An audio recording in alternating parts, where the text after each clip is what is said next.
Kolhapur circuit बेंचचं उद्घाटन उद्या रविवारी होणार आहे. या उद्घाटनासाठी सर्वोच्च न्यायालयाचे सरन्यायाधीश भूषण गवई 2 दिवसांच्या कोल्हापूर दौऱ्यावर आलेत.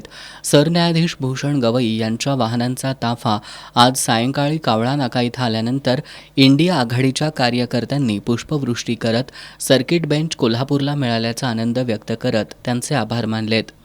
यावेळी विधान परिषदेतील काँग्रेसचे गटनेते आमदार सतेज पाटील, आमदार जयंत असगावकर यांची यावेळी प्रमुख उपस्थिती होती. कोल्हापूरमध्ये सर्किट बेंच सुरू व्हावं ही 10 दशकांपासूनची मागणी मान्य झाली. यामध्ये सरन्यायाधीश भूषण गवई यांचा सिंहाचा वाटा आहे. त्यामुळं हा आनंद आमच्यासाठी मोठा असल्याचं विधान परिषदेतील काँग्रेसचे गटनेते आमदार सतेज पाटील यांनी सांगितलं.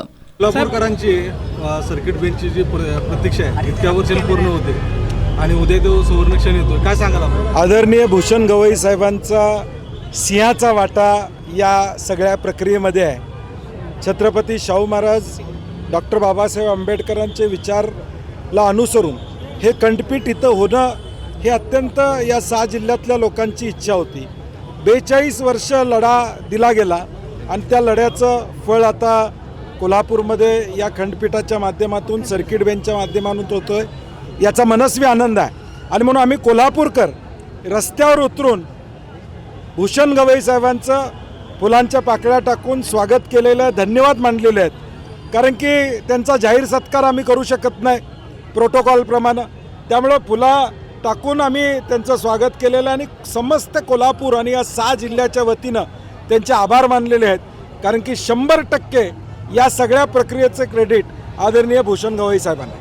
यावेळी राष्ट्रवादी शरदचंद्र पवार पक्षाचे जिल्हाध्यक्ष व्ही.बी. पाटील, काँग्रेसचे शहराध्यक्ष सचिन चव्हाण, विजय देवणे, आर.के. पोवार, राजेश लाटकर, राहुल माने, मधुकर रामाणे, प्रवीण पुजारी, रियाज सुभेदार, सतीशचंद्र कांबळे, रघुनाथ कांबळे, श्रीराम सोसायटीचे सभापती संतोष पाटील, उपसभापती अनंत पाटील, युवराज गवळी, आम आदमी पक्षाचे संदीप देसाई, बाबूराव कदम, भैया शेटके, बबन रानगे, काँग्रेस, युवक काँग्रेस, शिवसेना उद्धव बाळासाहेब ठाकरे, राष्ट्रवादी शरदचंद्र पवार पक्ष, शेतकरी कामगार पक्ष, भारतीय कम्युनिस्ट पार्टी, आम आदमी पार्टी यांच्यासह इंडिया आघाडीतील घटक पक्षांचे कार्यकर्ते उपस्थित होते.